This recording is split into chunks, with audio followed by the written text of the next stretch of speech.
पहले दौर का मतदान हो चुका है। आज जो आंकड़े आए हैं रिवाइज्ड फिगर्स, उससे लगता है कि गुजरात में इस बार चुनाव का बहुत उत्साह है और मतदाता भारी संख्या में वोट देने आए हैं।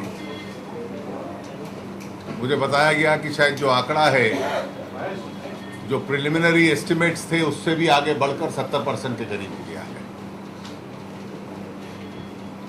हम ये मानते हैं कि जितना आंकड़ा या परसेंटेज ऑफ पोलिंग बढ़ेगा, भारतीय जनता पार्टी की जीत उतनी ही बड़ी होगी।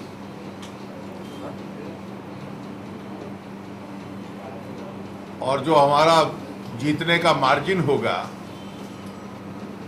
वो स्वयं अपने आप में उतना ही बढ़ेगा।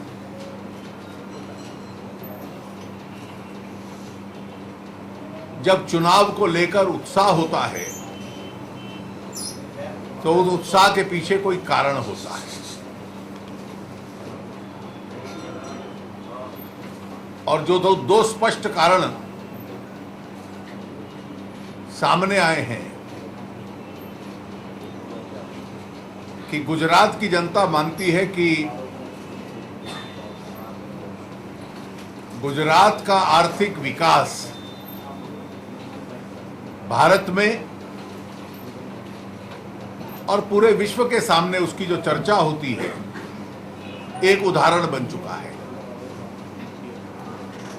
गुजरात ने एक नए बेंचमार्क, एक नए मापदंड स्थापित किए हैं। गुजरात की जनता का संतुष्टि का स्तर भाजपा सरकार और श्री नरेंद्र मोदी के नेतृत्व के साथ खूब अच्छा है, और क्योंकि ये सैटिस्फैक्शन लेवल ऊपर है, तो ये सरकार के प्रति भी उत्साह है और श्री नरेंद्र मोदी के नेतृत्व के प्रति भी उत्साह है। बहुत कम उदाहरण इस देश में देखे गए हैं कि 2002, 2007, 2012 3 लगातार चुनावों में इतना उत्साह वाला रवैया जनता और मतदाता का रहे। एक यूफोरिक रिस्पॉन्स है।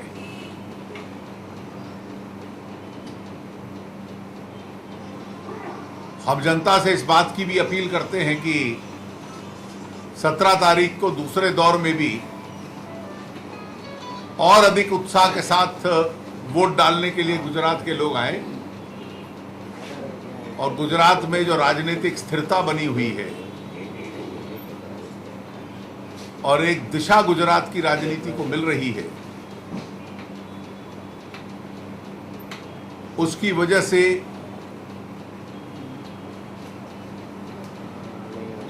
आने वाले 5 वर्षों में भी गुजरात प्रगति करेगा। ये वोट गुजरात की जनता अपने स्वयं के हित में दे रही है। People are enthusiastic for voting in their own interest.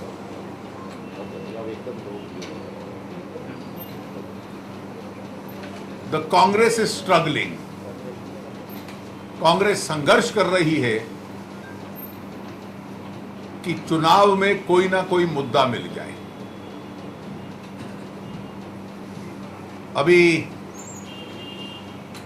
कोई स्पष्ट नेतृत्व उनके सामने नहीं है। पहले भी मैंने कहा था कुछ दिन पहले कि मोदी जी के व्यक्तित्व और नेतृत्व के साथ तुलना ना हो जाए, इसलिए नेताओं को पीछे रख के ब्रांड एम्बेसडर्स को आगे रखते हैं। जो 10 वर्षों तक राजनीतिक एजेंडा चलाने की और लागू करने का प्रयास किया, 3 सप्ताह के लिए उस राजनीतिक एजेंडा को सस्पेंड कर दिया है। और एक वैकल्पिक एजेंडा जो काल्पनिक विषयों पे आधारित है। अब उनके एक बड़े नेता आए तो उन्होंने कह दिया कि भारतीय जनता पार्टी ने जन लोकपाल बिल का विरोध किया। जन लोकपाल बिल और लोकपाल के बीच में उनको अंतर तो मालूम होना चाहिए। अरे हम लोग तो चाहते थे कि मजबूत आए, ये तो कांग्रेस ने ही रोक रखा है। सिलेक्ट कमेटी की रिपोर्ट आने के बाद भी एक सप्ताह पार्लियामेंट सेशन का बचा है, अभी तक संकेत नहीं कर रहे कि कब लाएंगे। अन्य नेता आते हैं तो किसी ने कह दिया, एक उर्दी नेता ने कहा कि भारतीय जनता पार्टी ने महिला आरक्षण का विरोध किया। अब राज्यसभा में सबसे प्रमुख भाषण मेरा हुआ और हमारे समर्थन की वजह से वो संविधान संशोधन राज्यसभा में पास हुआ। वी लेड द डिबेट, सारे देश ने देखा और 2 साल से उसको रोक के रखा हुआ है। The Congress is struggling for issues.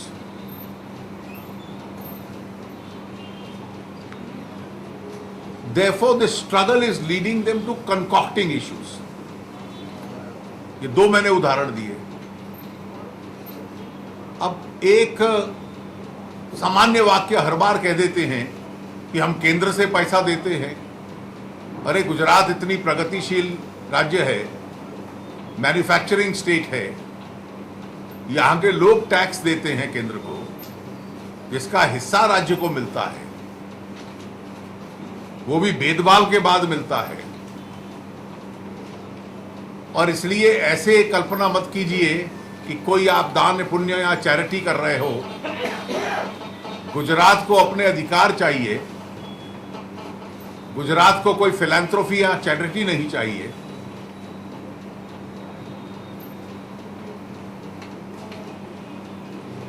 आज कह दिया कि जो बिजली आती है वो बेच दी जाती है। अरे गुजरात में सरप्लस बिजली है, 24 घंटे देने के बाद या वो व्यर्थ की जाए या वो नेशनल ग्रिड में जाए।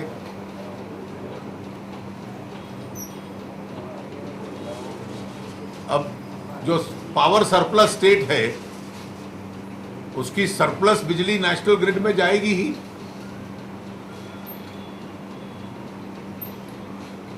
अब कांग्रेस पार्टी के नेतृत्व में क्षमता होगी कि बिजली और बिजली के बीच में फर्क समझ लें कि यहां कौन सी पैदा हुई और केंद्र के खाते से कौन सी आई।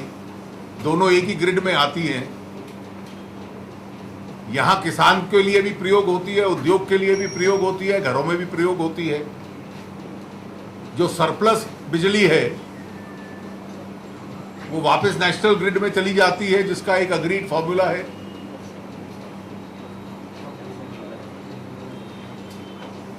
अब ये हाथ की मोहर वाली बिजली गई या फूल की मोहर वाली बिजली गई सर नेशनल ग्रिड में, कांग्रेस का नेतृत्व पहचानता होगा, हमें तो उसकी पहचान नहीं है। लेकिन इतना स्पष्ट है कि जो पावर सरप्लस स्टेट्स हैं उनकी सरप्लस इलेक्ट्रिसिटी जाएगी नेशनल ग्रिड में।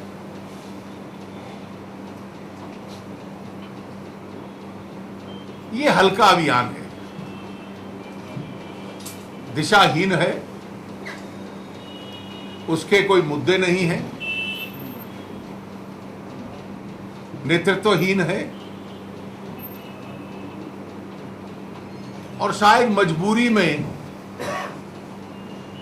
एक रस्म निभाई का काम हो रहा है। चुनाव है तो इसलिए जाना है, कुछ बोलना है। It's a formality being completed.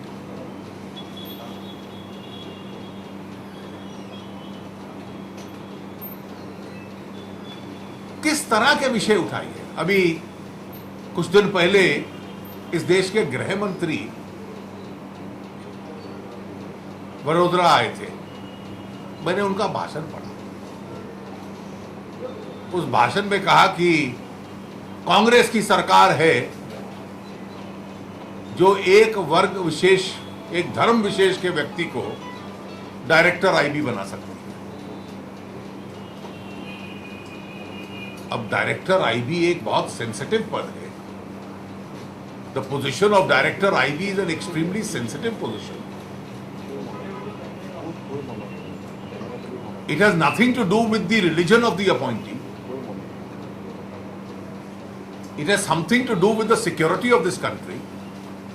इस देश की सुरक्षा का जो इंटेलिजेंस नेटवर्क का पूरा ढांचा है वो उस पर निर्भर करता है. और गृह मंत्री कहे कि हमने एक धर्म विशेष के आदमी को बना दिया और इसलिए हमें वोट दे दो.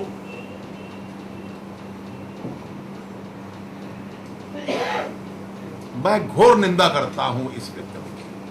I strongly condemn the home minister statement demanding a vote for the Congress party because a gentleman belonging to a particular religion has been appointed the director of the Intelligence Bureau. इससे गैर जिम्मेवार बयान इस देश के गृह मंत्री ने बहुत कम दिए होंगे. आईबी जैसी सेंसिटिव संस्था को एक विवाद में घसीट लेना, यह काम किसी को नहीं करना चाहिए. गृह मंत्री को तो निश्चित रूप से नहीं करना चाहिए.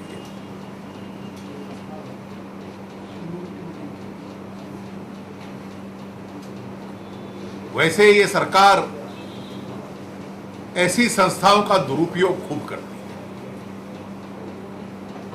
पार्लियामेंट की सिलेक्ट कमेटी ने कहा कि सीबीआई डायरेक्टर की नियुक्ति एक फेयर मैकेनिज्म से हो, 3 लोगों की समिति करे जिसमें प्रधानमंत्री, नेता प्रतिपक्ष और चीफ जस्टिस हो. वो नहीं करना चाहते थे, इसलिए रिपोर्ट को अभी कोल्ड स्टोरेज में रखा. रिपोर्ट इसलिए सत्र से पहले दे दी गई कि सत्र में पारित हो जाए. और जो इन दिनों में विवाद आ रहे हैं, आज भी आए हैं. कोई पुराने डायरेक्टर ने कहा कि हम पे विवाद आते, दबाव आते थे सीबीआई के ऊपर राजनीतिक मसलों में. और गुजरात में तो इसका इसलिए भी संदर्भ है कि अगर किसी एक राज्य के खिलाफ सीबीआई का सबसे खराब दुरुपयोग हुआ है तो वो गुजरात है. सच में सीबीआई का ढांचा कैसे निष्पक्ष हो, इसके लिए एक राष्ट्रीय बहस की आवश्यकता है. और जो पार्लियामेंट्री कमेटी की रिपोर्ट है सिलेक्ट कमेटी की, वो एक अवसर है उस बहस को आगे बढ़ाने का. पक्षपात करने वाली वो जांच एजेंसी बन जाए, राजनीतिक आधार पे काम करने वाली वो एजेंसी बन जाए, तो जो न्याय और कानून का ढांचा है वो अपने आप में टूट जाता है. मुझे ये कहने में कोई संकोच नहीं है कि देश की आम जनता के सामने ये सरकार अपना समर्थन खो बैठी है. इसलिए अधिकतर उपचुनाव और राज्यों के विधानसभाओं के चुनाव ये हारती है.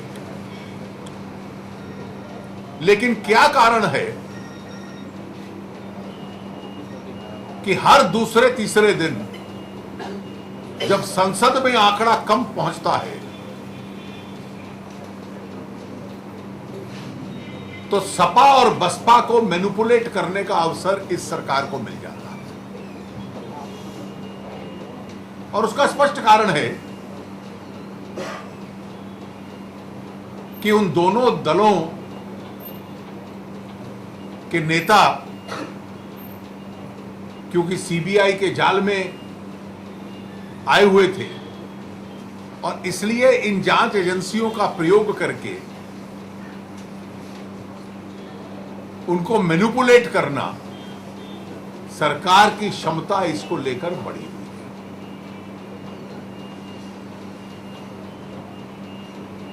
भारतीय जनता पार्टी ने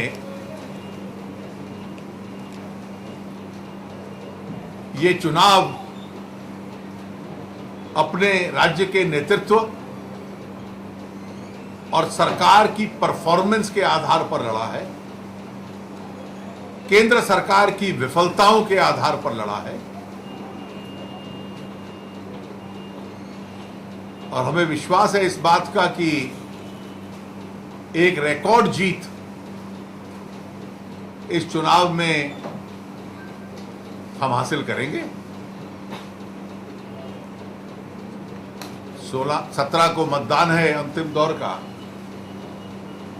हम एक बार फिर ये अपील करते हैं यहाँ के मतदाताओं से कि पहले दौर की तुलना के भी ज़्यादा संख्या में आकर वो अपना वोट दें। धन्यवाद।